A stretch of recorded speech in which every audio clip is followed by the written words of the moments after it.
రామచంద్ర నాయక్ గారు పదే పదే అడుగుతున్నారు. నాది గిరిజన ప్రాంతం, ఇక్కడ మా గిరిజనులు చాలా మంది ఇబ్బంది పడుతున్నారు, వాళ్ళకి ఇల్లు తప్పకుండా ఇయ్యాలని గౌరవ ముఖ్యమంత్రి గారిని నన్ను పదే పదే అడుగుతున్నారు. రెండో విడత రేపు ఏప్రిల్లో ఇస్తున్నాం.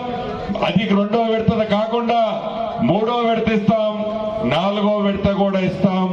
ప్రతి గ్రామంలో అర్హులైన పేదవాళ్ళకి ఇందిరమ్మ ఇల్లు ఇచ్చే బాధ్యత మీది, నాది, ఈ ప్రభుత్వాన్ని.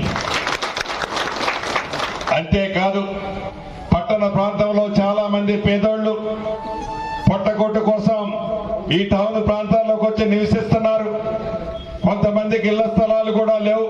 ఇళ్ల స్థలాలు లేకుండా ఇల్లెట్లు ఇస్తామనేది కొంతమంది ఆడబిడ్డలు ప్రశ్నిస్తున్నారు.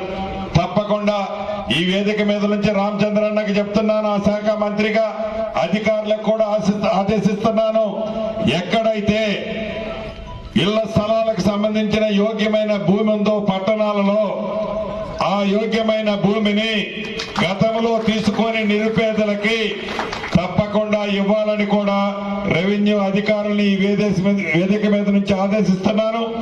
వాటిని ఐడెంటిఫై చేసి ఎమ్మెల్యే గారితో మాట్లాడి అర్హులైన పేదవాళ్ళకి మనం అనుకున్నట్లు 72 గజాల చొప్పున వాళ్ళందరికీ కూడా లిస్టు ఫైనల్ చేసి ఇవ్వాలని అధికారుల్ని ఆదేశిస్తూ, చివరగా మీకు చెప్పదలుచుకున్నది ఒక్కటే, ఈ పేదవాళ్ళ ప్రభుత్వం కావాలని ఆనాటి మీ అందరి కష్ట ఫలితంతో తెచ్చుకున్నాం.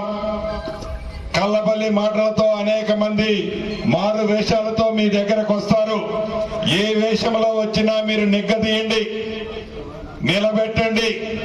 ఈ ప్రజా ప్రభుత్వానికి అండగా ఉన్న ఈనాటి ప్రభుత్వాన్ని ఈ రాబోయే 2-3 రోజుల్లో వచ్చే అభ్యర్థుల్ని మనస్ఫూర్తిగా చల్లనైన మనసుతో ఆనాడు రామచంద్రన్నను ఎలా దీవించారో ఆశీర్వదించారో వీటిలో కూడా ఆశీర్వదించాలని మనస్ఫూర్తిగా మీ అందరినీ